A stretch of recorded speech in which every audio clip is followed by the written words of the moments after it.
Welcome everybody.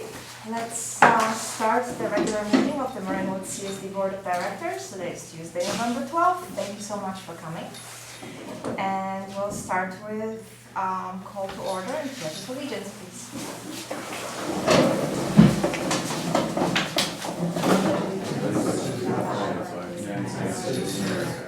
And to the republic for which it stands, one nation, under God, indivisible, with liberty and justice for all.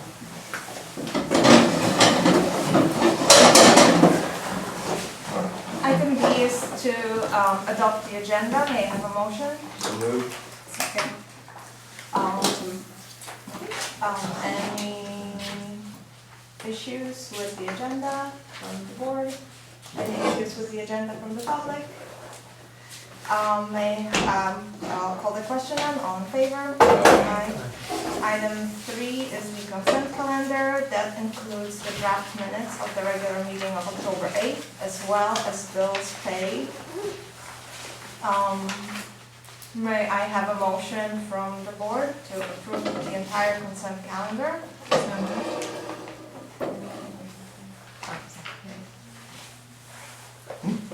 We can't because we weren't here. Yeah. Well, you can. Oh, we can? Absolutely. Okay, sorry. Go ahead. So, May I have a second? a second. Any comments from the board? No, I've had all my questions answered, thank you. Any comments from the public on the consent calendar? That includes the draft minutes and bills paid.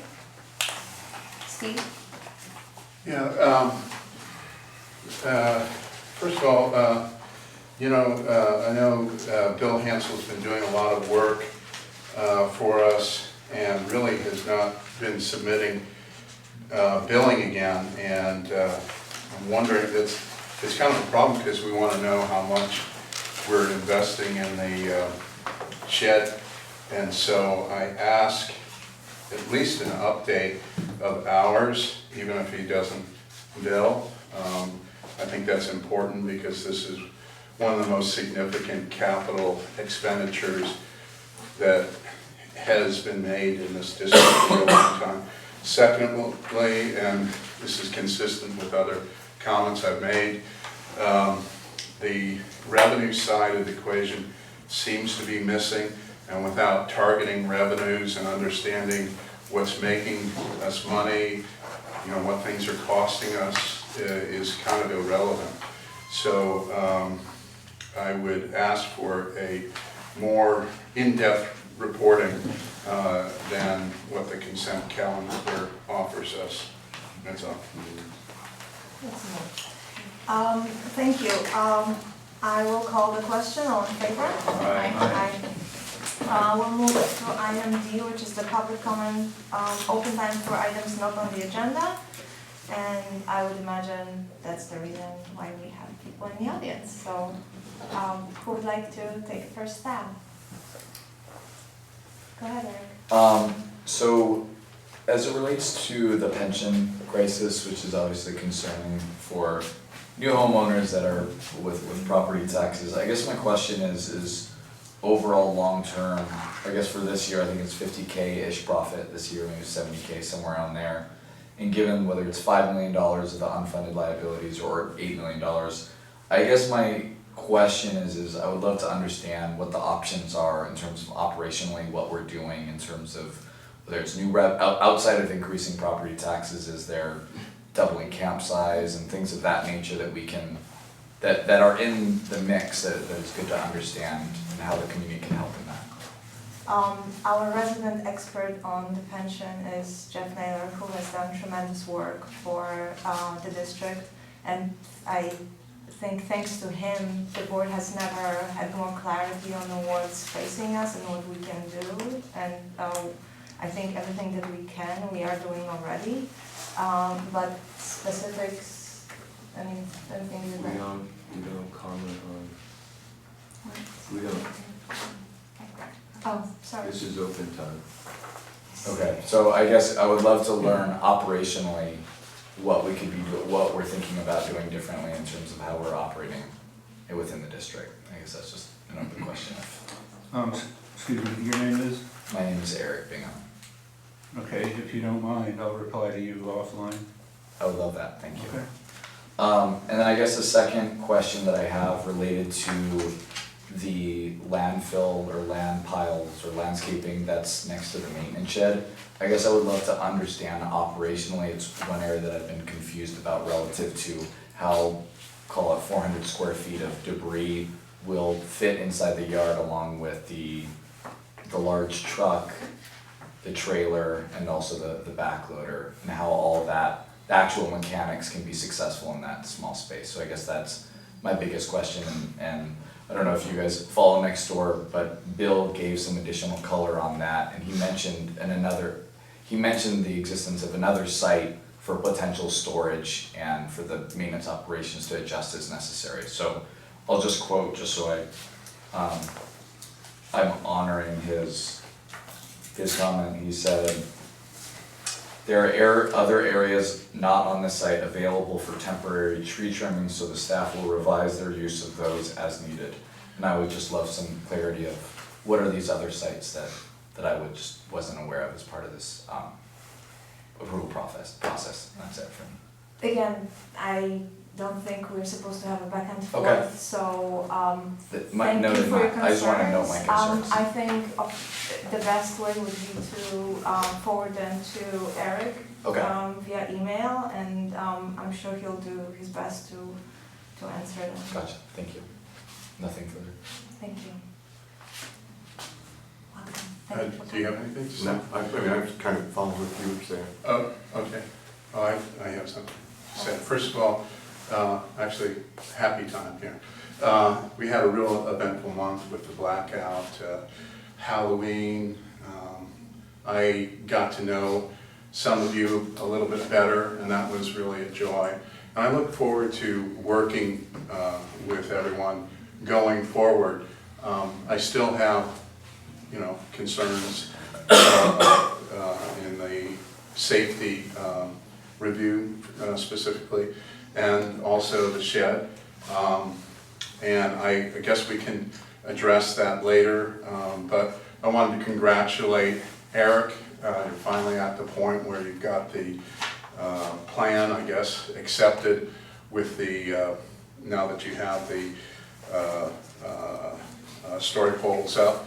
And this is a really a great opportunity right now to test drive the facility, see literally how the space is going to fit the maintenance shed needs.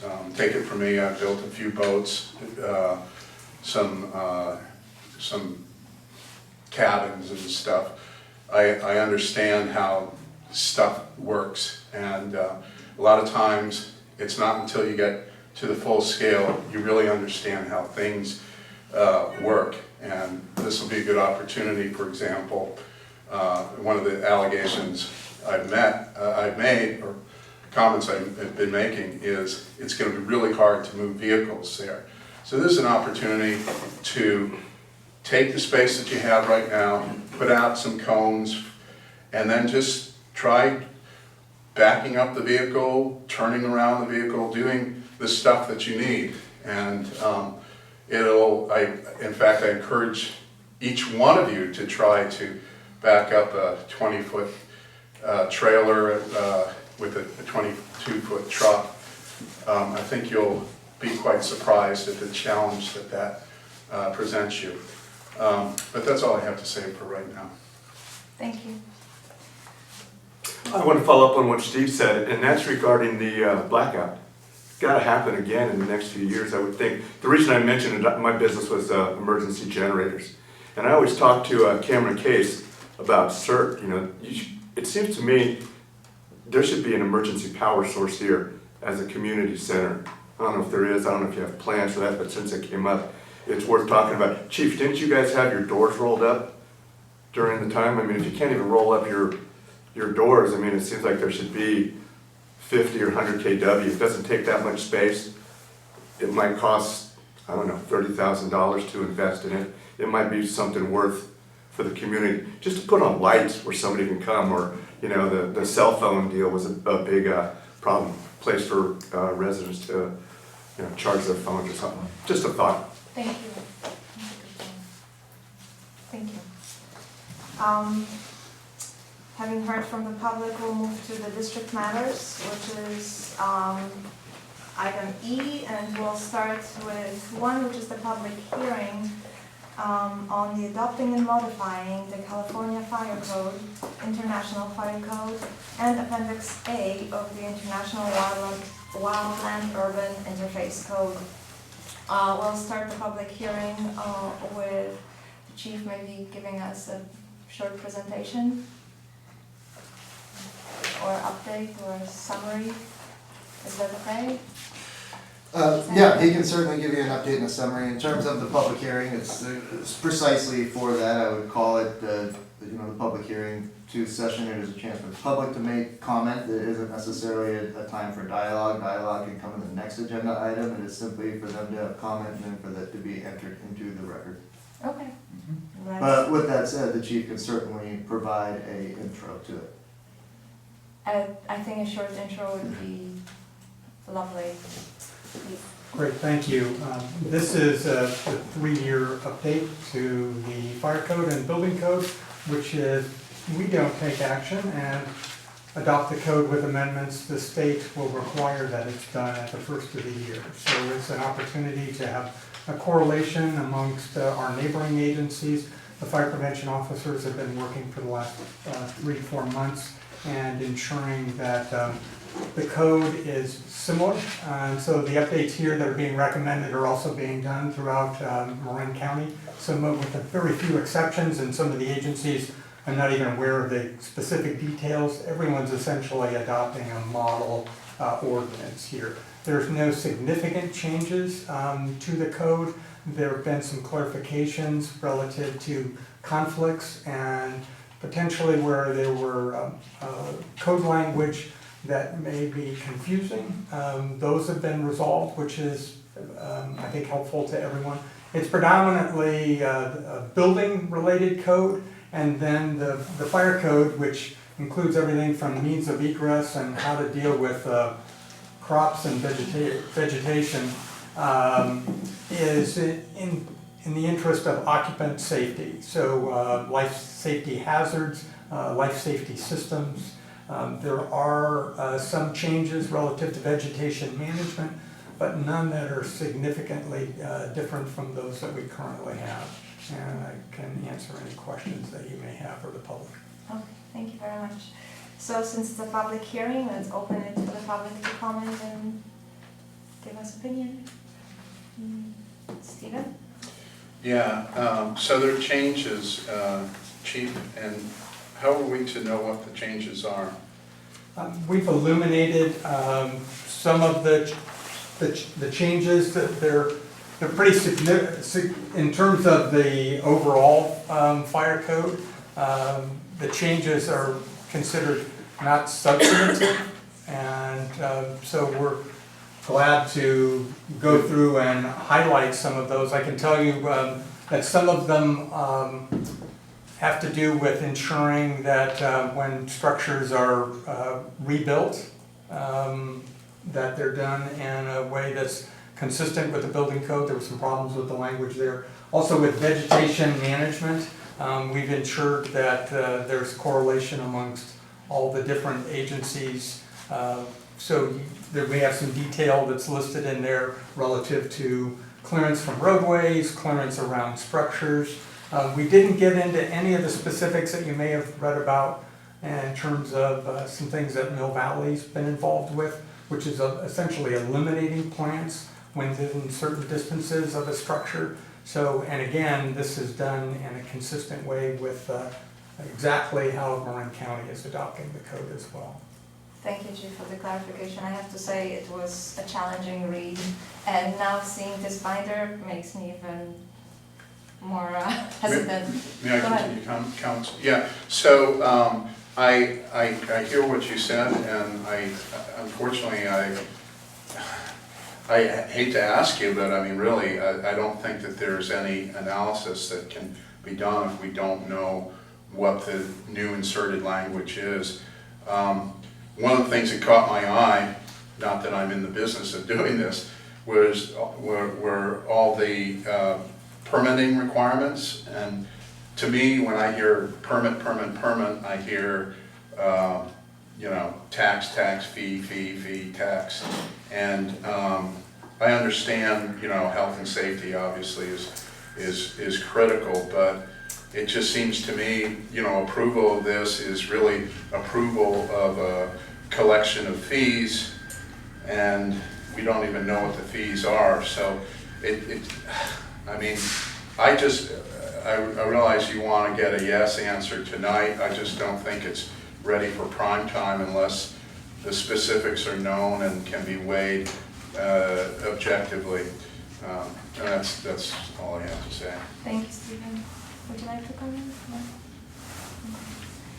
All right, that will conclude our public hearing, and we'll move to item 2, which is approval of an ordinance 2019-01, adopting and modifying the California Fire Code, International Fire Code, the Appendix A of the International Wildland Urban Interface Code. I am confident that the board has familiarized themselves with it, and I think we've heard from the chief. Any more technical concerns from the board? Chief, would you characterize the changes between this version of the code and the 2016 version of the code as light, medium, or heavy? Light. Thank you. Anybody else? I was just wondering what the ramifications were if we don't adopt. I believe we'll be forced to adopt the California By code without any changes. At the end of the year. By the end of the year, without the local amendments, but actually give you a little greater latitude on some of the areas. It doesn't necessarily minimize, but in some areas that are subject to interpretation, they've worked well for us in the past. And again, there's no substantive changes from the current code, including all the permit requirements. And as you probably can, as you look through those listings, many of them are not applicable. They just don't apply based on the nature of the composition of the district. Right. Right. Correct. Well, again, thank you for going through this scary reminder. May I have a motion from the board? So moved. And second? I'll second. Thank you. Any public comments? No? We just concluded the public hearing, but sure, if you'd like to comment. I thought this was a separate item. Yeah. Well, okay. My comments are similar. You know, to categorize it as light, medium, or heavy is really, it's meaningless. It needs these things. These are very specific asks and requirements, and we should have specific information in front of us. And we don't have that. You know, it's easy to get things, do things fast, but I think it's an obligation to do things thorough. I can provide some additional updates. Each of the amendments in the ordinance are rollovers from the 2016 code to the letter. New vegetation standards are pending as the Marin Wildfire Prevention Authority unfolds. So therefore, no changes have been made relative to vegetation.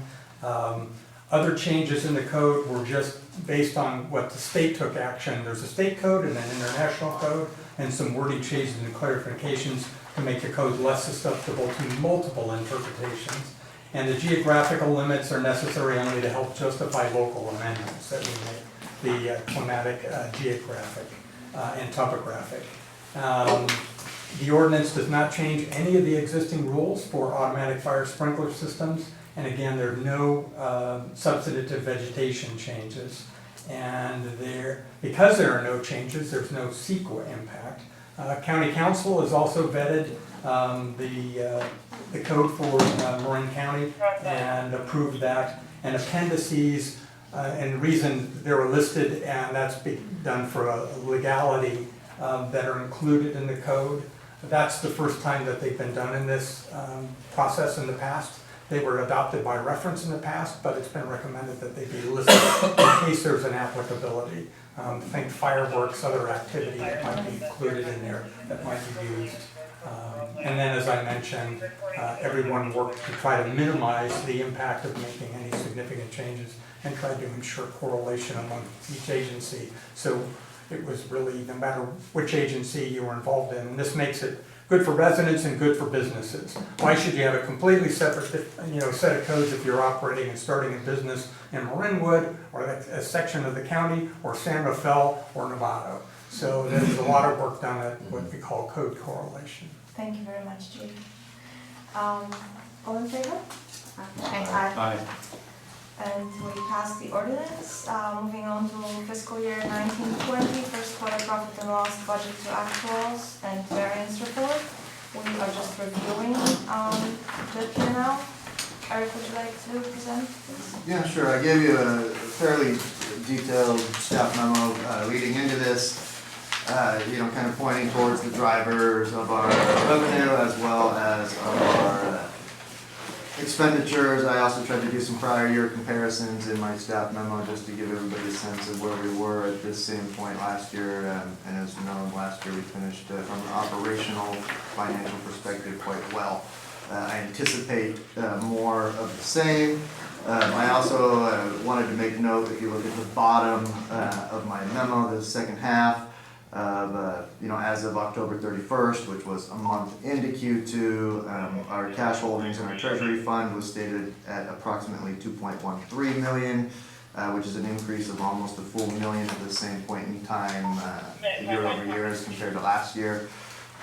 Which is nice. So we've actually been able to kind of double that for 2 years in a row now. So from a cash management perspective, we are operating and behaving in a very sound financial manner. It is also important to note that of that total holding, I have another note in here regarding capital expenditures that the district board has designated 200,000 of the above, 100,000 from each of the past 2 fiscal years. Derived for capital reserves, with another $100,000 designation to be potentially made at the close of this fiscal year. So that is incorporated into that 2.13 million number. And then I also gave you a note regarding our OPEB trust fund, which was has been in existence for a little over 2 fiscal years at this point, with 60,000 going into it as far as cash contributions 2 fiscal years ago, another 100,000 last fiscal year, and we continue to make monthly contributions that at the end of the year will total another 100,000. But I gave you a balance in there as of the end of Q1 of 191,000 based on cash contributions of 176,000. Otherwise, I tried to spot any things I thought you might have questions about and leave those in the variance notes at the end. So I am happy to ask you about that or answer any questions. I would reiterate, this is simply a snapshot of operations from Q1. Just because we finished the quarter by no means means that every line item in here should be exactly 25% progressed through. Some things we spend all of it up front, some things none of it gets spent until the end. Monies come in at very specific times that we're well aware of when they come in. That said, again, everything is on record and on track and actually, if not performing even better than it has in the past fiscal years at the same point in time. Excellent. Thank you very much. Questions from the board? Just a comment. This quarter, we received no special assessments or tax revenue. So that's why we have zeros across the line for revenues. Okay, those will show up in the second quarter when we do the second quarter statements. And also I wanted to mention with regard to actually making pre-funding above and beyond the as-you-go for OPEB, it has a very significant impact on the discount rate for our unfunded liability for OPEB, which reduces it. And so that is, we're not paying off the entirety of the annually required contribution. We are putting a dent in it, but it does slow the amount of the unfunded liability that we'll end up having for OPEB as well as the pension. I can follow up on that. As of our last actuarial study, which obviously actuarials take effect usually about a year after a given date, because that's when they do the study. Based on the establishment of that fund, the monies that have gone into it, as well as the board's policy, to dedicate a minimum amount or contribute a minimum amount or unfunded OPEB liability during that time has actually fallen by approximately $2 million. Excellent. And again, that's all thanks to Jeff for doing tremendous work, enlightening everybody about this issue, and then Eric to you for excellent management of our finances. Thank you. Public comment on P&L. Let's take Stephen first for change, and then. Oh, you're always taking me, I don't mind being second, but, yeah, the real estate market did great the last couple of years, and surely our taxes are reflecting that. You know, one of the problems I have with this particular report is it doesn't segregate the tax revenue from the business revenue. Am I correct on that, Eric? No. So business operations really need to be thought of as a separate center that where the costs need to be evaluated in a different form than other things like, you know, paying off our bonds, etc. It's really hard, you know, with this report to really understand, you know, how well did the lifeguard program do this year, for example, or the you know, specific classes.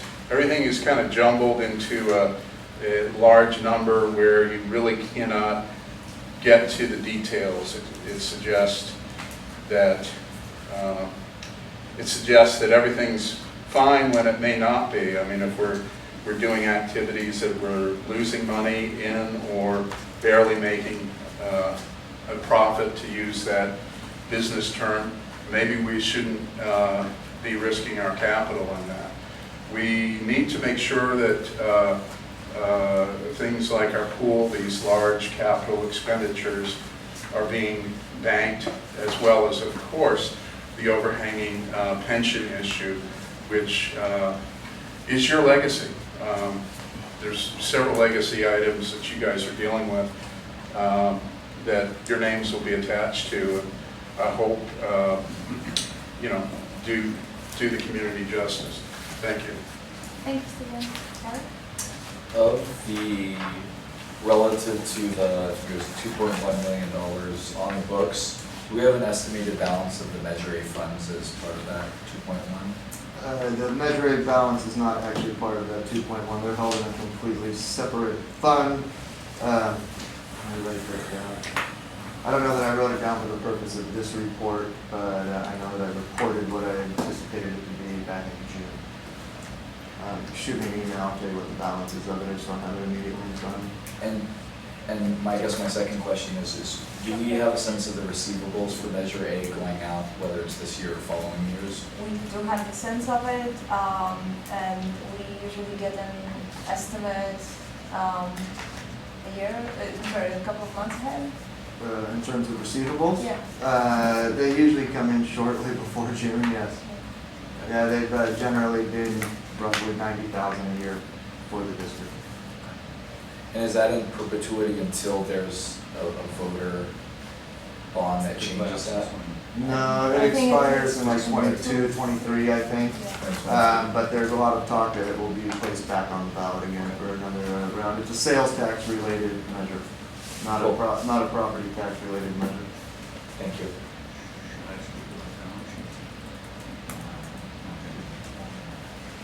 Anybody else? Alrighty, that concludes our P&L section of the meeting, and we'll move on to item 4, which is district manager report. Okay, just a couple notes that I had put in here. One, just regarding the health rates, and especially since we recently kind of produced a bit of an informal calendar. Typically in January, we would see resolutions to set the employer contributions for health. As I explained in this, our rates remain almost 100% stable, changing by less than, I think the number of 0.003%.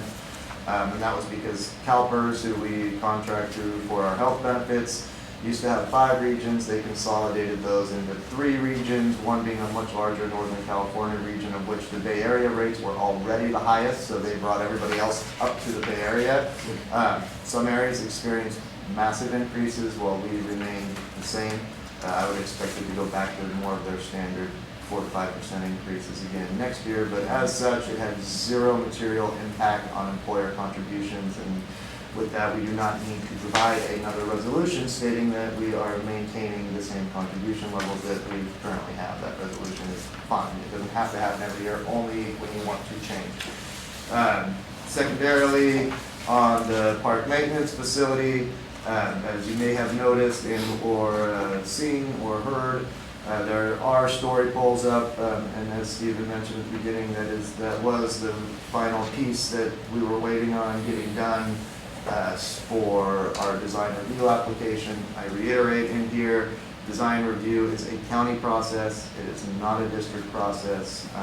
At this juncture of this project, they maintain and control all communications, all notices, all determinations, and we are just kind of waiting on that. I am anticipating speaking with the planner, ideally at some point this week. We're trying to set a firm time and date to speak, so I can get a much more clear understanding on timing of next steps, which hasn't been readily provided. I will say, finding a qualified contractor who was both willing and available to do this work was an incredible challenge, and it came together very quickly at the end when we found one who said, I can do this job in a couple days from now, or a few days from now, or I can do this job in mid-December.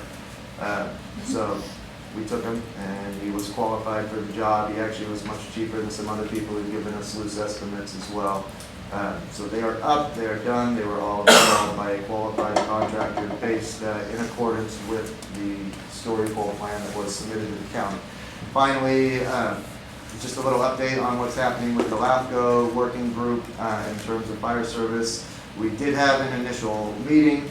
It involved city staff from the city of Santa Fe, myself, as well as the county of Marin and the executive officer from LAFCO. It was a good meeting. You know, I'm looking forward to some of our next steps here. Again, we are just looking at what all are the feasible options available to us, what are the legal and or technical steps. We're also, each agency is researching through their various actuarial contacts, potential costs to perform studies for things like pension impacts as well as other OPEB impacts, so that is kind of more clearly laid out. And then we plan to meet again in early December with hopes to have more detailed information early into the next year. Needless to say, everybody that was also working on some of these items were kind of key players involved in the work around power shutdowns, and that kind of pushed us all back a little bit. So, but it is progressing, and I commend the executive officer, LAFCO, who is continuing to make sure it is pushing forward. Any issues, comments, or questions from the board to the district manager?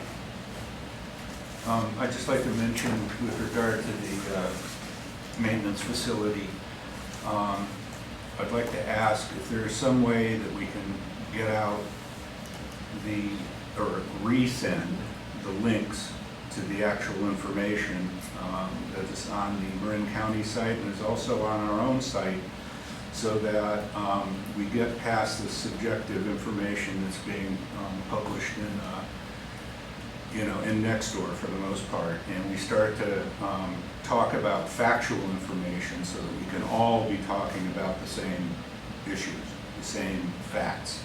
At this point, it seems like there's a little bit more subjectivity and emotion as opposed to factual information that's being bandied about. I just want to make sure that we're all on the same page. Can I follow you up with that? Please. I actually posted something on Nextdoor from the district account shortly before this meeting this evening with those very links, and I also posted a brief explanation as to why the district staff and board will not and does not practice engaging in other random social media chains such as the one, not random, but other social media chains such as what you mentioned. Sorry. Quite all You're right. ahead of me as One always. step ahead, right? Thank you. It has been put out there with links to both the district page as well as the county page, a clear explanation that it is a county process at this point in time, and also with a clear invitation to dial me up. And I'm happy to sit and meet with anybody regardless of support, opposed, or just simply want clarifying information, as long as they're willing to have a civil and engaging conversation. Happy to sit with them. Very good, okay, thank you. Yes. Anybody else? Anybody for Eric? No? Anybody from the public for Eric? And Stephen? Yes, well, first of all, with regard to health rates and everything else, we have expanded our number of employees, which do represent a long-term liability. I think we don't have a handle on the long-term effects of some of the decisions that are being made today.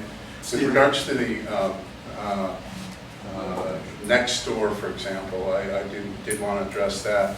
If you are using Nextdoor as a semi-official communication platform, please stop. It is not legitimate, and it's, you know, I'm banned from Nextdoor, as you well know. I guess you're all happy with, but for me, it's very troubling when there's attacks being made on my positions. You characterize people who have a different opinion than you, Jeff, as not having legitimate opinions, and I think that's really, you're not playing fair with that. I think the official communications need to come from an official source, from an official list that people subscribe to. So, you know, otherwise, really what you're doing is propaganda, which is really not something I don't think you want to be associated with. With regards to the park maintenance facility itself, I'm glad that facts can now be discussed, and I urge each one of you to walk down there, look at the truck, look at the trailer, and mentally drive that trailer through that facility, and you will see exactly what we're talking about as far as access. There's a huge impact being made. Now, this is your legacy. Your names are going to be on this.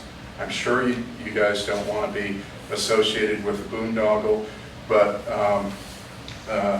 there's time currently to make the right decisions. We had some good ideas from Irv Schwartz. I think you know, it shows both maturity and wisdom to be able to evaluate facts and change a position if necessary. So I'm very troubled that the way that this maintenance facility has come out, because we have been denied really full, open public hearings. You guys are characterizing that, but we wanted a real fair town-wide forum where pros and cons could be discussed, alternatives could be discussed, and we were denied that. Instead, we unfortunately hired the an ex-CSD director, which may have some legal repercussions to come. And we want to make sure, everyone wants this facility, we just want to make sure the right facility is being created here. And at the end of the day, no one in this room is going to be able to move that truck through that facility as described. If you've never tried to back up a 40-foot truck on a wiggly path, you really just have no concept. Thanks. Can I, please, on one comment? Just to clarify, we haven't expanded staff that are applicable to pension or OPEB. We've actually reduced staff within the last year. We cut 2 firefighting positions, and prior to that, we cut 40% of the park staff as well, and those are the positions that qualify part-time staff don't qualify. No other full-time staff positions have been created that are applicable to either pension or OPEB. Thank you very much for clarification. Just simply to clarify. Yeah. We'll Thanks move for on to clarification. item F, which is the draft minutes of the fire commission meeting of November 5th. And are there any questions for the chief from the board about the fire commission meeting? Or already yes? Question? No. Is there- The, Let's see. It's now active, people are going out there and they're working with homeowners with regard to, hazard evaluations, et cetera, et cetera. Okay. I asked this last time and I didn't follow up. Who do I need to call? Get somebody. No. Who do, how do I request having, it's not so much my property, it's the property next to me. They've got, Provide 6 contact to 8 information to feet. the board and make sure it's adequately posted so that everyone Oh, can okay. take advantage. Yeah, we've got some juniper bushes that are much taller than I am. Okay. I'd like to have somebody take a look at. You bet. So- With regard to the power outage and this and that, perhaps it's a little bit off the wall, but was Mira working just fine during this? Yes. Good. Very good work. Good, I'm glad. And we had, we've got the copper for our telephone systems here in this building, so that continued to work.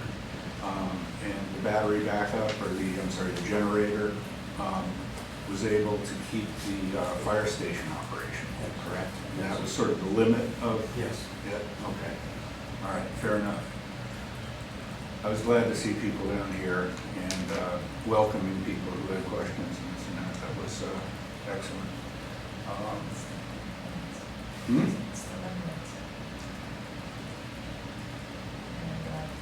I go all over the place. Okay, I'm done. Thank you. Anybody else? You can just hit me with your elbow next time. Anybody else? I don't know if I want to bring it up here or at the end of the meeting, but congratulating Chief Gray on his upcoming retirement. And I was wondering what the ramifications are with Chief Gray gone. I have a cell phone. That's definitely. We're good. But who's taking the place, how things are going to move along. Sure that We can cover that in the chief report. Yeah, I think so.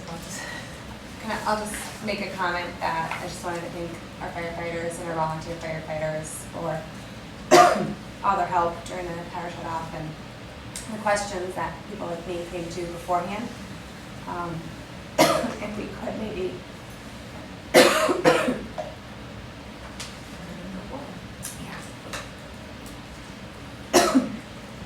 if there's frequently asked questions, maybe have those up for the next power outage. So for me,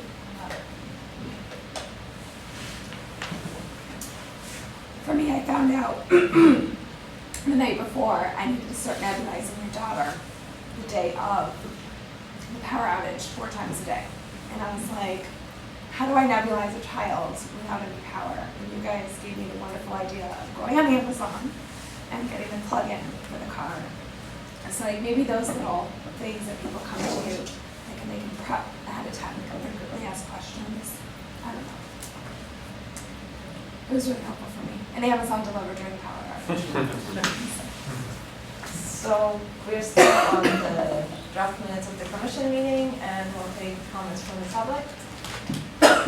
I'm not sure if this is the right place, but I have a comment along the lines of Siobhan. Everyone I know who was pretty pissed off at that, especially I think the second day when winds were really calm. Now, I don't think we actually control it. I don't know how the decision-making gets done, but certainly from a communication standpoint, I had a medical device, I had battery backup, good lithium battery backups, and I was out of power by the second day. I didn't buy a solar charger, I now have a solar charger. But a thought occurred to me, I'm not the only one. I have a neighbor who has recently come back from rehab after a broken hip, and she must have been walking around in the dark. It was a dangerous situation, and so I fault myself because I didn't actually think about it until just now, but there should be some sort of communication bulletin board or something posting exactly the kind of information. We can't rely on the internet, we can't rely on power. We need to go back to the old-fashioned, press the flesh and reading notices. That was the only thing that worked long-term. So I guess I'm introducing this now, but I guess I'd like you to hear that, and hopefully someone will take that up for our community, because I think it was lacking. I think we all learned something. I think it's a great idea, and it would be great if you could share it with the fire commission, because that would be probably the best way to proceed, which is. Yeah, I mean, they did have boards up with updates on the power outage and stuff like that. In front of the firehouse? They had, was it in front of the firehouse, in front of the? Yes, we did. Community center, Served yeah, as a kind of. information center. And I know that a lot of people are coming up and asking questions, but I was just thinking like a little thing that maybe in the fire magazine that goes out, like, think of these were our frequently asked questions that we had last time, do you have this sort of device or that, maybe find, because it's only after you've looked through something that you're like, yeah, that would have been helpful. Yeah. So just thinking like for something like that. But I didn't need to let's charge get- my let's cell get- phone, but I did need to charge my battery. Yes. All right, we're gonna segue to Chief Curtis. Yes, so let's move on to what we've been kind of discussing by now. Item F2, which is the Chief Officer Report and Activity Summary. Chief, thank- your swan song. Thank you very much. Really a significant event, and I was very proud and appreciative of the way literally everyone came together. And actually you would expect a more panic-stricken environment and a little more chaotic behavior, and actually other than calls being up, crime was down, and people really, it brought out the best in humanity.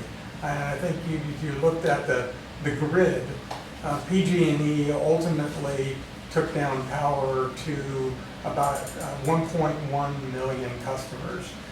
Earlier in October, they took down power in Marin during a red flag warning that involved 10,000 of their customers.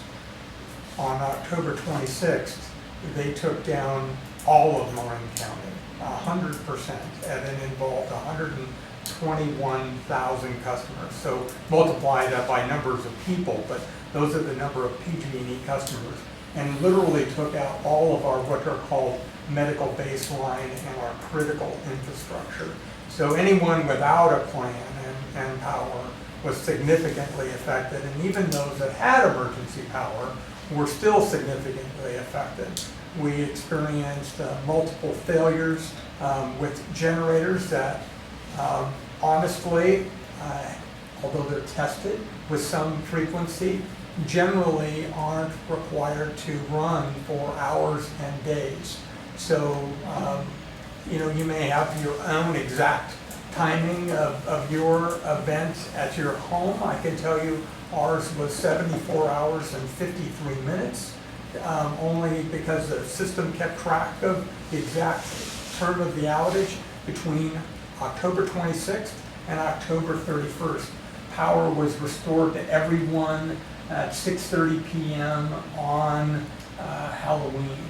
And pretty significant in terms of the countywide impact, even though we didn't have any even moderate fire-related incidents as a result of it.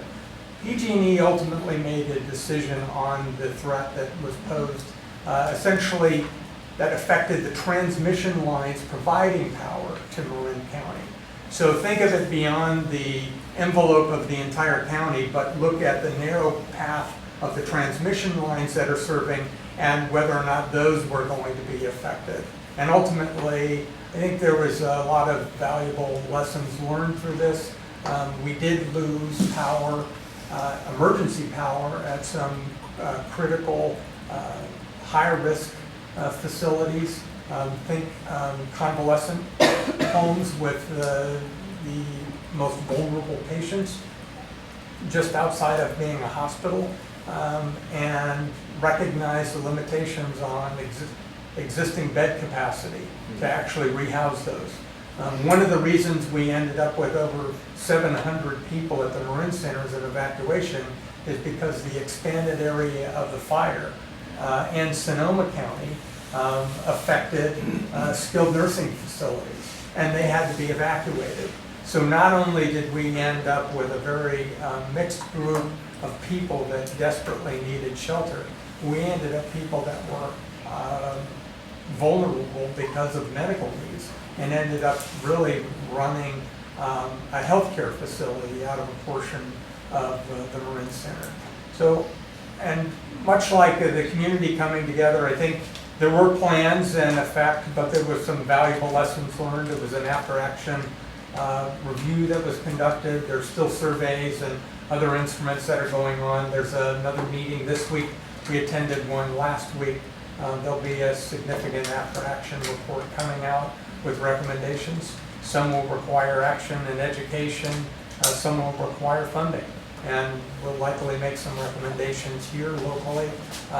We made an early decision from San Rafael and Marin County standpoint, to treat Marinwood as if it were just an extension of both of us. So having the county EOC here and having San Rafael's availability. So we took that and placed and put the community center in Station 58 and just considered it an extension of San Rafael. So when it became an information center, we utilized a combination of our volunteers, in San Rafael, your volunteers in Marinwood, and we actually used Marinwood volunteer firefighters. And the work that the firefighters did both here and out of county, I think, is Will's here?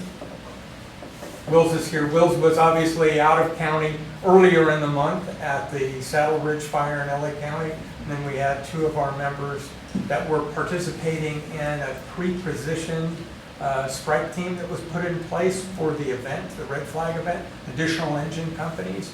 And because we didn't have an immediate threat here, and we had one in Sonoma County, when they were concerned about literally losing Windsor as the fire blew in there at hurricane force, they did a tremendous amount of good. So if you get a chance to talk with our firefighters, both engineer Cesar Correa and Captain Ryan Brackett participated with OES 358, and they did a tremendous amount of work here. And then at home, we had firefighters working hour after hour with a high degree of patience and skill, treating the community with every bit of patience and safety and assistance that they could provide, giving our means. And so we, like I said, we did run additional calls, but fortunately there wasn't anything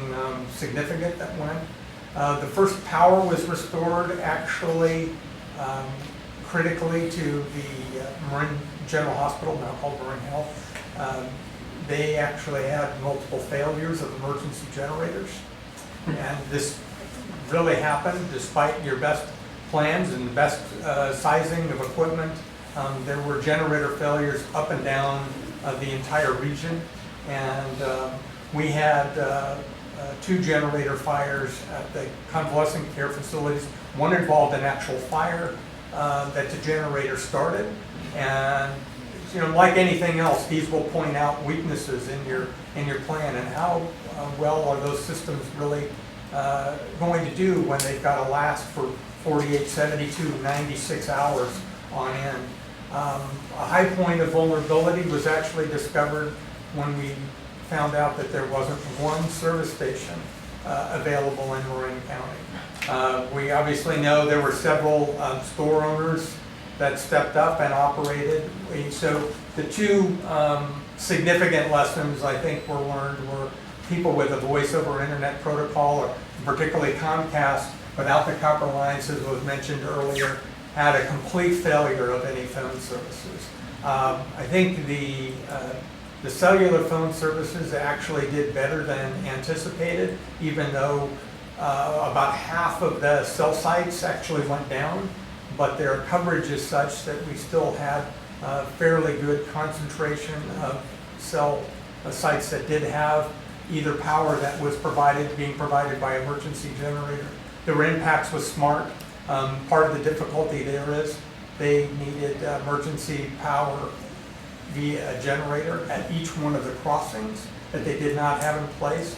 So that was the most significant reason behind the minimal service that they were to provide, and then the actual stop-in service that went on. But ultimately, I think it was a very valuable lesson in what's to come with continued effects of climate change, the severe weather we're having, and the action that's going to be taken by the public utilities. There's likely to be courtroom battles and everything else waging over months and years to come over some of this and how it was handled. But ultimately, I think from the standpoint of disaster preparedness, you couldn't have had a better drill.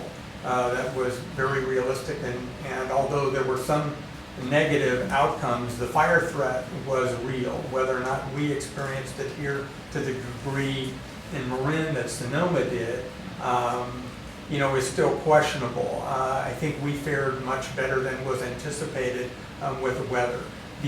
Part of what is troubling, and we, at the highest levels, we were trying to ensure that we had information, and hopefully you got some of the information updates that went out, but was trying to discern early on whether or not the entire county was going to be affected or not. And so early information, and you may have seen it by looking at PG&E's website, and they had the potential outage areas, and they were creating maps of that effect. So they had a much smaller population of the county being affected early on, and then that was really changed at what we'll call the last minute, and it was determined that the entire county was out. So just when you think your planning efforts are good and in place, all of a sudden it's, no, here's what's going to occur. But again, I thought everyone came through it pretty well. We've got some lessons learned. We'll be producing a report in the near future for the board to consider, and then likely making some recommendations for future actions. The FAQs and some of the development of information that was done, some of it on the fly during the incident, are going to be available, so there will be some updates to our website and information being produced in multiple languages and sourced in a way that will have hard copies to be able to be delivered.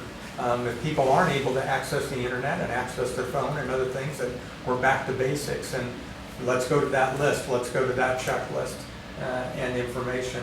The WIA system worked in terms of alerting. Did everyone get a WIA alert at some point with a very loud, audible signal that you received? So here they come again. That's the first time that has been used. I can tell you the first message did not go out, and so it was again another thing that was beneficial to really look at. So consider that this was a red flag situation and a wildfire threat, but whether or not it's going to be a flood or an earthquake, you name the scenario, I think it was very, very beneficial, and again, we'll be making some recommendations in the future. I'm particularly happy that everyone came home okay, and we didn't have any injuries associated with the fires, and they were pretty significant, and the work, not to be understated, that was done here at home, holding the fort, so to speak, was really significant. So very proud and pleased with the work of our paid professional staff, and also with our volunteers that rallied to the cause. So, in addition, I just wanted to mention that we're going to have a promotional ceremony this Saturday, November 16th at 8:30 at Station 52. We have a new fire battalion chief that also serves for Marinwood, Paul Bernard, and also Brian Smith is going to be promoted to fire engineer.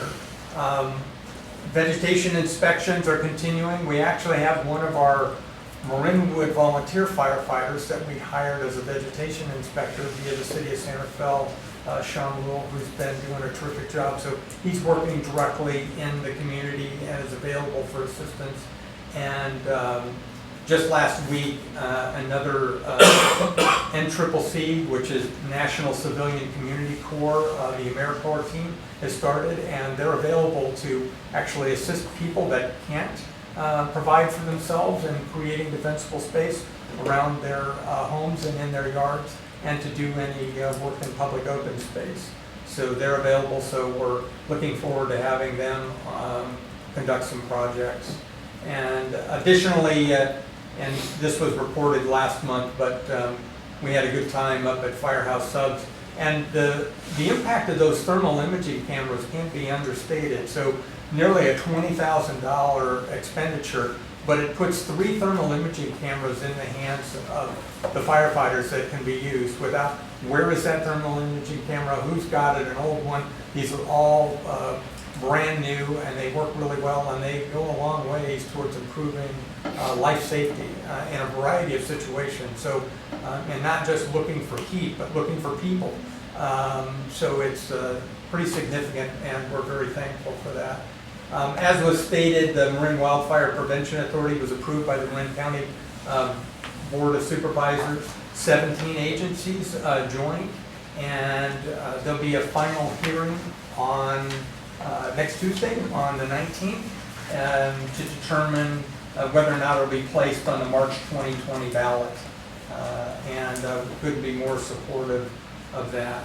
And finally, I just wanted to thank you for the opportunity and privilege to serve you as fire chief over the past year. It wasn't my intent to retire, but it's just sometimes the way things work out. And December 6th will be my last day. Deputy Chief Robert Sennett is going to be the interim fire chief. For those of you that may know, prior to becoming our deputy chief, Chief Sennett served as the Larkspur fire chief for nearly 20 years. So he's a local and well vested and interested in assisting Marinwood, and I think we'll be able to handle things until they appoint a permanent chief. They've got a nationwide recruitment that's underway, and it's likely that an appointment will be made sometime after the first of the year of a new fire chief. But it's again been my privilege and honor to represent you, and we're not going anywhere. We're going to continue to live in the community, and we'll see what awaits us next. So anyway, thank you very much. I'll follow on a couple of his things.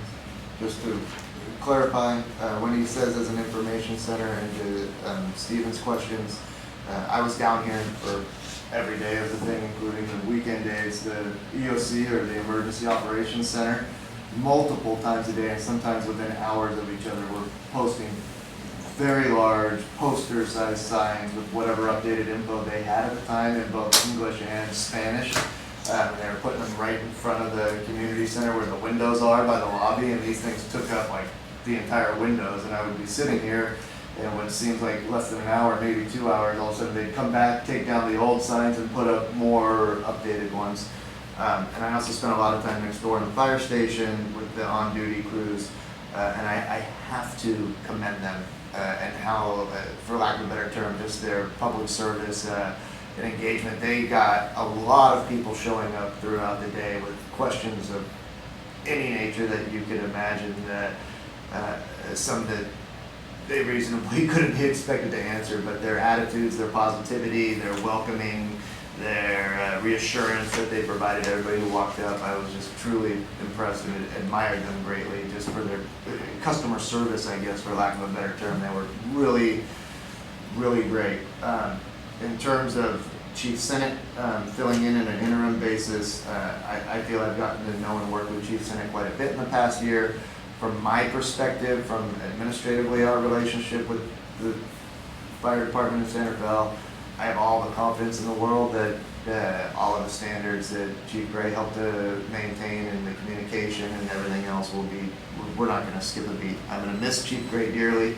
I've grown to respect him tremendously, both personally and professionally, but I'm very confident that we are in very good hands with Chief Bob Sennett as well. So he's gonna do us a great job, and I wish the city well in their search. You have big shoes, Chief Gray.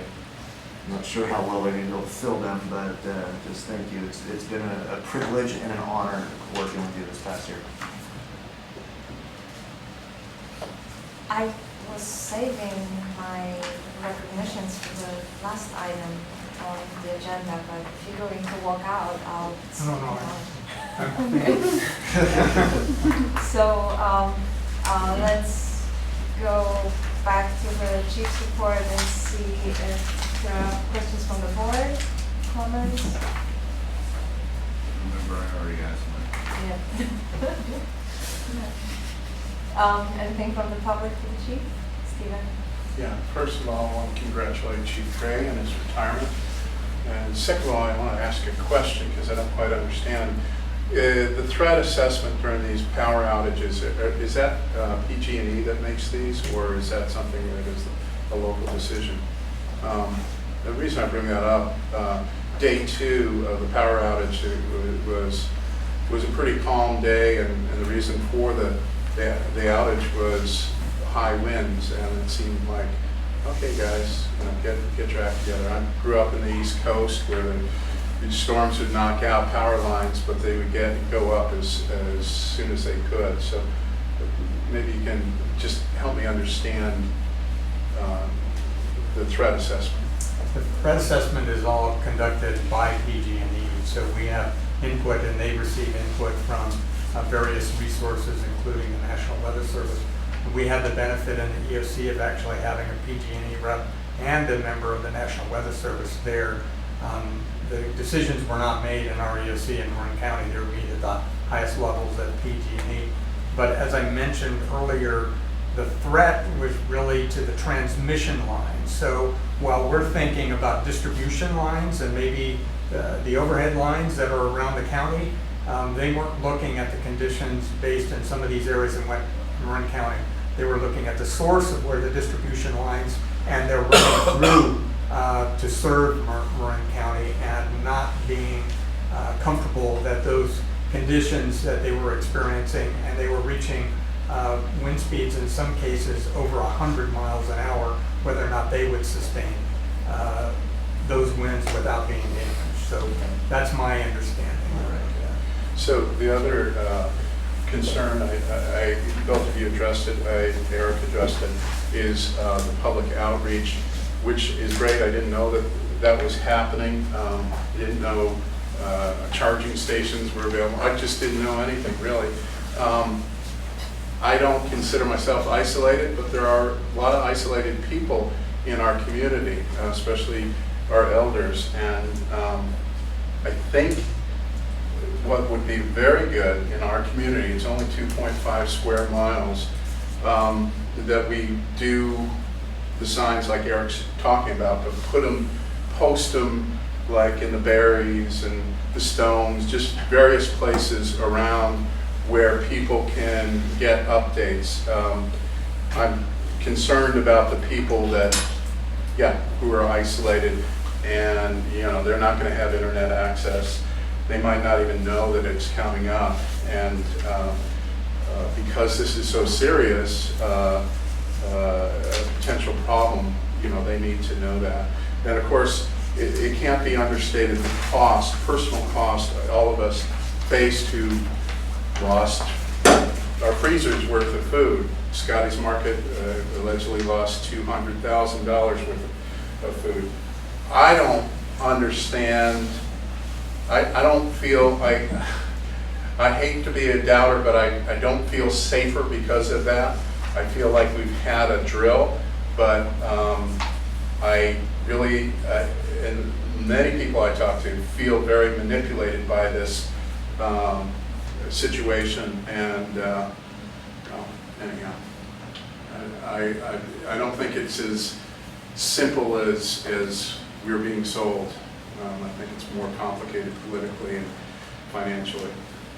I can mention too that we were aware and provided with some of the details that the damage to the distribution lines, and essentially their review starts from the point of wherever there are substations. So their inspection started, and it's like anything else, you really have to look for them. So if you know where they already are, that's great, but if you don't, from the standpoint of each substation, they looked at the substation and then worked away from the substation and checked all of the overhead lines and did their both overhead verification and then physical from the ground verification. And there was a reason you saw the lag in the restoration is because some areas received pretty significant damage and they didn't restore power. So wisely, during the peak with some of the winds, and again, you may have not experienced it locally here, but there were parts of Marin that did experience high winds and had low humidity and higher temperatures, and there was damage. So, and whether or not it all can be justified at the end of the day, I mean, that's going to be left up to attorneys and others to decide. But I can tell you that we were made aware because of the information provided from the PG&E representative there of some significant damage. Fortunately, it did not occur in our community, but it did occur in other communities in Marin, and that was the reason why the delay in the restoration. It actually took a total of about 2.5 days to finally restore everything with all their crews working. Thank you, Jim. Anybody else? Yeah, 2 quick comments. For the gas that was still available, do we know if there's any risk, just from the PG&E shutting things off, that we'll ever have to worry about not having gas? Yes, you will. Under fire conditions, there are transmission lines and other things that are threatened, and they shut down gas transmission as well. But this time they left it on, but in future? Well, they left it on here, but they shut it down in vulnerable areas in Sonoma. Okay. So that it's not to say that the same thing couldn't happen here, but it would also likely involve a significant fire situation as well. And it would likely, those would be the circumstances where it's not necessarily a threat, but there's an active fire burning. Got it, okay. And then you also mentioned not to assume that we will have water. Correct. You might, you know. That backed up, fill it up. Yeah. So Fix the leak first. again, it's a gravity fed system. It requires pumps to fill the reservoirs.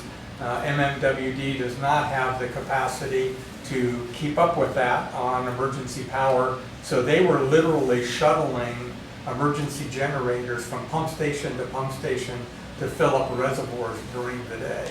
So, and they had a 24/7 cycle. So those pump stations where they didn't have a dedicated generator, they literally with a truck and a generator, we happen to have one across the street from where we live. And I go over there and, you know, talk to the individual, and it's, you know, it's midnight and they're pumping, you know, to ensure there's adequate capacity at the reservoir. And you might remember that we had 3 red flag events kind of back to back, and 2 of them, those 2, there was also an order that went out to stop using water. And the full impact of that is people were actually doing more irrigation because of the potential fire threat, which used more water than they were able to actually provide because of the limited nature of their emergency power capability. So it's a pretty delicate balance, but I think it's a big wake-up call, particularly for the public utilities, that all of us can be affected in these situations. So I think we're going to end up with a safer, more resilient community, but it's going to take some time to get there. But it's definitely in the new norm. It's costly and inconvenient during the times when everything works, but then suddenly when things Take it for granted, yeah. Is there a way that we can do some sort of fair or educational coffee and donuts or something? Because at the end of the day, the people that are prepared are gonna end up supporting everyone else who, like my family, who's like a day in being like, taking care of 2 kids, young kids without power is a lot more of a lift than I expected, whether it's like like the firefighter saying, we recommend this generator, we recommend, here's your list. Like, we can all do hours of research online of being like, are we actually ready? But, you know, I think that's something that brings the community together, being like, who is like a social proof of, I'm ready, is everyone else? Eric, I love this idea, and I really think that this event has sparked a lot of creativity and need for togetherness and getting ourselves ready. And I would love for you to get on the fire commission or go there and No, I want to be rescued. I don't want rescued. Being on the fire commission is sure. First we all I'll have to. suggest that Quinn Gardner, our emergency manager, we have scheduled some get-ready classes here, and we obviously have a very active CERT community in Marinwood, but I think it would be timely to try to see if we can schedule a couple more get-ready classes at the community center here before the end of the year. So I'll talk to Quinn about doing that. Thank you. There's actually a flyer in the door for an upcoming one. Right. Right. So, the next fire commission meeting will take place December 3rd. Please do become part of the conversation on an ongoing basis. We'll move to item G, which is park and recreation matters. We'll first review the draft minutes of the park and the recreation commission meeting from October 22nd. Are there any questions or comments from the board?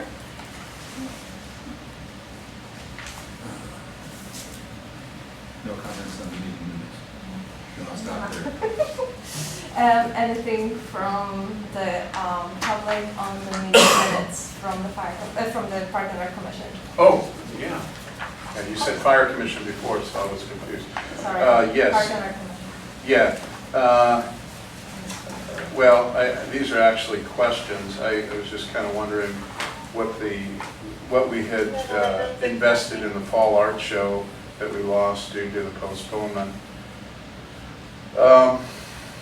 And then the other thing is building rentals and security, which security review. I understand, I watched this meeting and understand that certain policies were adopted. I haven't seen the language, but I'm happy that it's not simply limiting outsiders.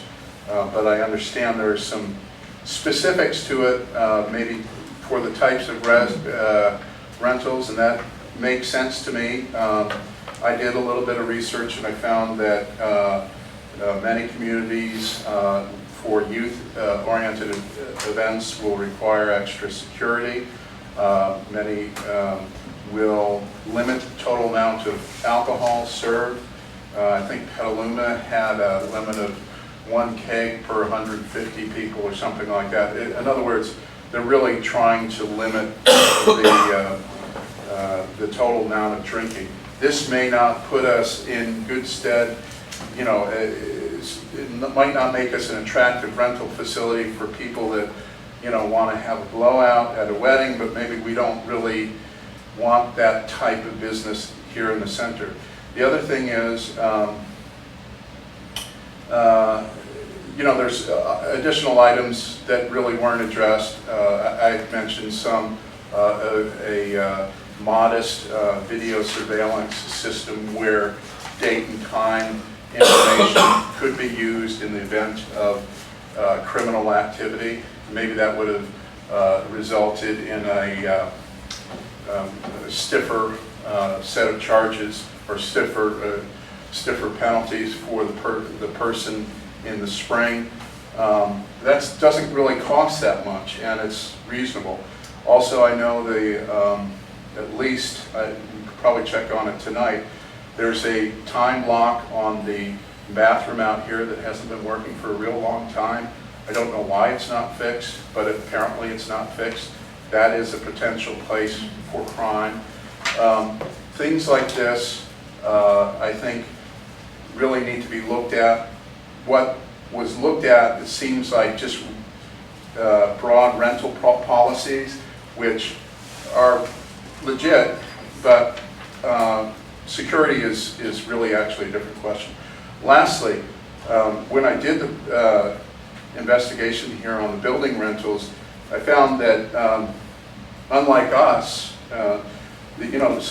some communities, they actually look at this as a profit center that they go out after business. For example, one community, I forget where it was, they had the quinceanera package, $2,700, and you get a planner, you get security, they do everything for you, decorations, whatever. I think this can be a significant profit center if it is managed like a business operation, and I encourage you to do that. Other communities are successful at it, and obviously we have the demand here. Thank you. So, having reviewed the draft minutes from the commission meeting, we will move to the recreation and park maintenance activity reports. And since we know that Luke is not here, we welcome Robin Britton. Thank you for joining us tonight. We don't really have to read through the report since we all know how to read. And we have reviewed it. Are there any questions from the board? I just had a time question. So if we're adjusting available hours, it must end by 11 with an hour of cleanup. So that means like music's off at 10 on Yeah, so Saturdays and 9 on Sundays? Yeah, so the event pretty much ends then, and then they have an hour to clean up. Anything else from the board? Yeah. I just wanted to, I guess, thank Luke and yourself for putting this report together. Number one, it's a comparison between last year and this year, which is extremely interesting and informative. Number two, this encapsulates the non-special assessment and tax revenue and excludes administrative and overhead, and provides a very clear picture of the profitability of our revenue streams for recreation programs.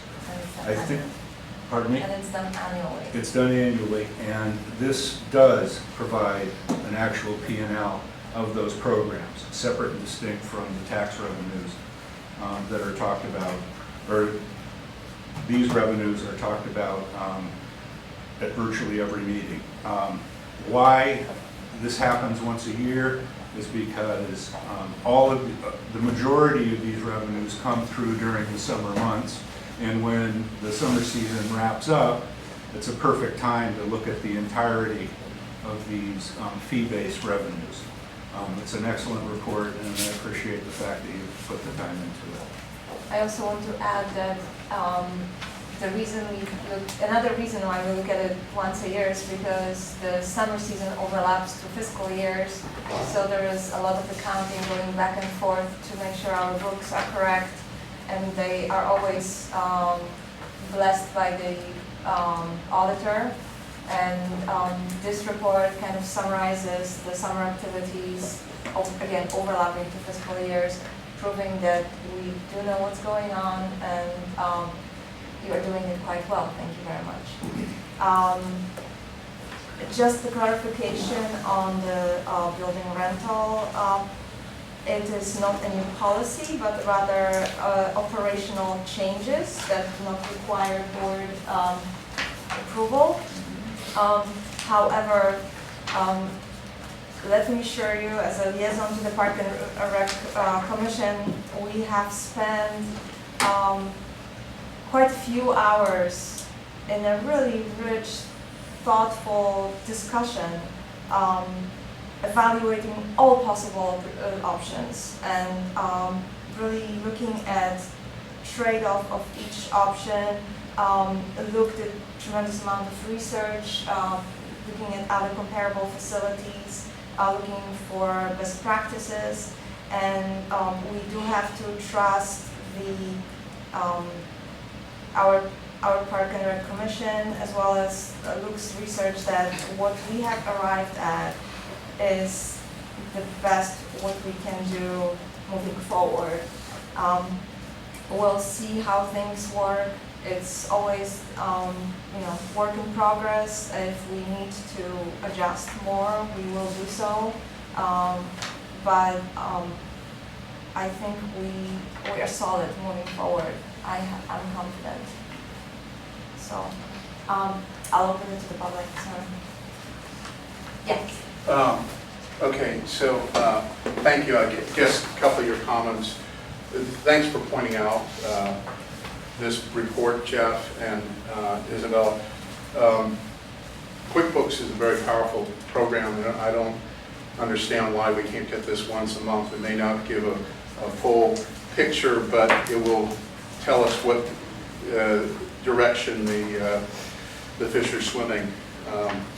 And if it's a little bit more granular, we understand precisely the business operations, which we don't really understand. And then two other things. I do think that the seeding of the lawns are nice. We still have lots of we still have lots of damage in our open space area, that erosion damage that should be taken care of. We have these big 30-foot sections of trampled earth where a 10-foot wide path is all that's needed. And there has been, I've mentioned this before, but there really has been no effort to improve that area at all. It's heavily used, particularly by seniors who use it as a walking path because it's nice and flat and pleasant.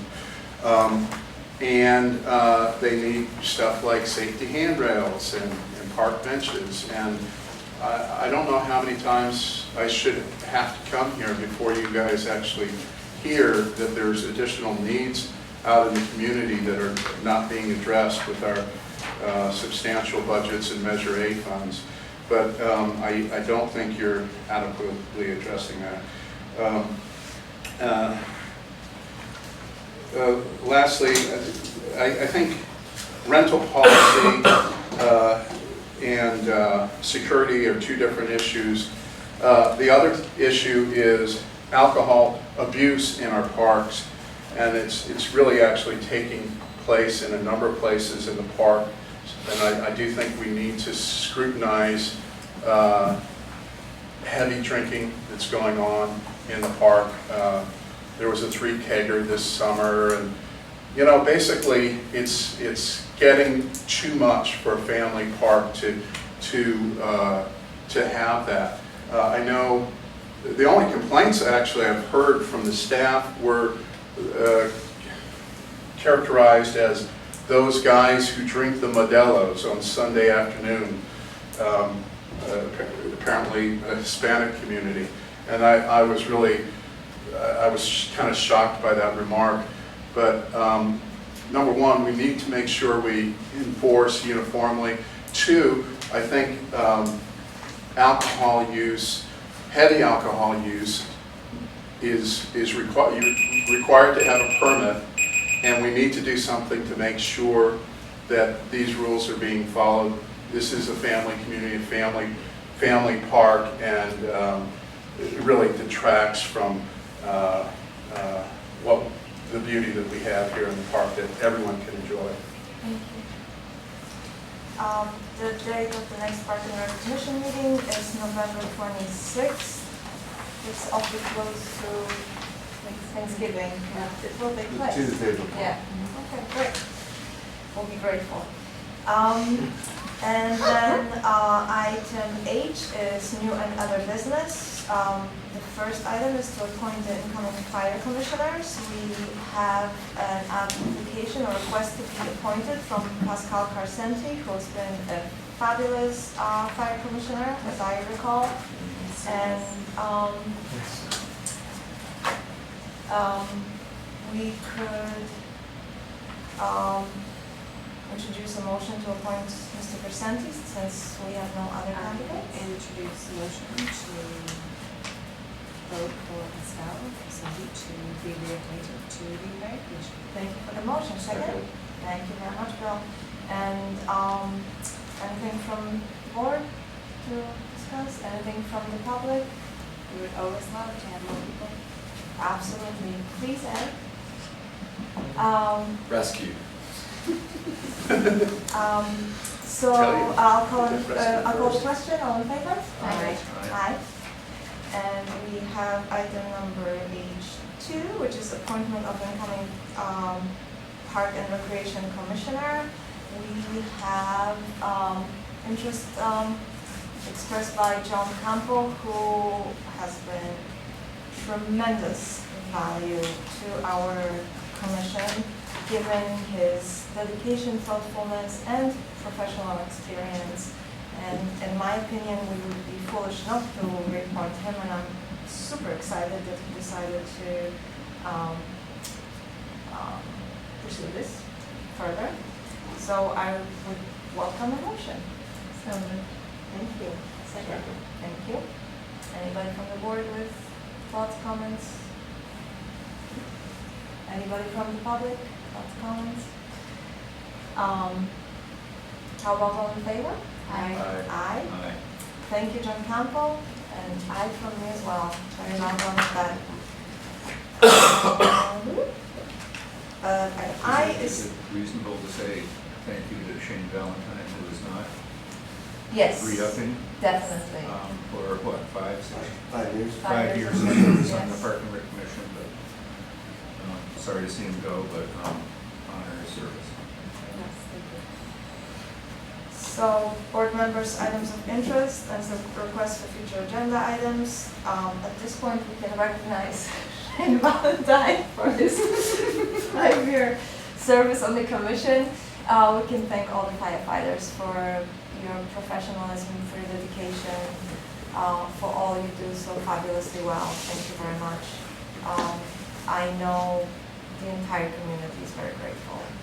And thank you to the chief, who has brought so much thoughtfulness and rigor and compassion. It was a wonderful package of again, fire chief that I wish we could keep for much longer, but I understand that there are other things to do in life, and I wish him all the best, and thank you so much. Am I forgetting? Robin and Eric for making things happen during the power outage, for pulling together emergency childcare backup for families who didn't know what to do, and for being here and holding forward to the firefighters again, for spreading the information, for being there for people who needed you. I know that's what you do professionally, but that's probably where your heart is as well, so thank you. Anybody else? I think you covered everything. Again, going into Thanksgiving, I'm grateful and I'm thankful, so thank you all. Future agenda items now? Sure. I'm done with my thankfulness and Okay. let's go. All right. I'd like to take some time to evaluate public communication and outreach to our community. If I could get somebody else on the board to work with me, or if not, I will simply work with the district manager as time allows. But I would like to consider perhaps some improvements in some vehicles that we might use in order to interact with our community more than we do in these meetings. That's one thing. I also want to start a review of the district healthcare offerings, and that's something that's, you know, sort of an extension of the work that we did, that Bill and I did a couple of years ago on the OPEB. I think it's time to revisit that again, and as I start those, or that analysis, I'd like to be able to present that in future again. Fabulous. Thank you. I like both items. Anybody? I'll try to work with you on communication. On what? On communication. Oh, okay, great. Thank you. If nobody volunteered, that would be also, since you got it, perfect. What else do we need to do but to adjourn the meeting? Oh, I'm sorry, yeah. comment on the, Yeah, future agenda items. Okay, so earlier on, I said we don't know how much Bill Hansel is charging us. We also don't know at this very late date any kind of ballpark estimates on what you expect the maintenance facility project will cost. Now, I've heard the counter argument, quite frankly, it's BS, because anyone who does an investment has some sort of idea of what things cost. Either you know it and you're not sharing it, or you don't know it. And if you don't know it, that's actually kind of criminal, because this is your legacy, and you do have the power. I recognize that you have the power, but it's the cost that everyone's going to pay should you make the wrong decision. And I want you to make the right decision. I want people to think fondly of this project and our community going forward. And if it turns out to be a boondoggle, waste of money, there's going to be a lot of bitterness. I've done a little bit of research on this. Every project has cost estimates up front, and you should have them by now. I realize they're not going to be exact. We don't know what materials are going to cost or labor is going to cost, but we do have estimators, and that's part of the architect's responsibility. If he's not providing that for you, you should be asking why. If he doesn't produce it, quite frankly, you need a new architect. But anyhow, it's your responsibility to make sure that costs or controls and our investments are wise. So I encourage you to put that on your very next agenda. Thank you. Thank you. They have a motion to adjourn?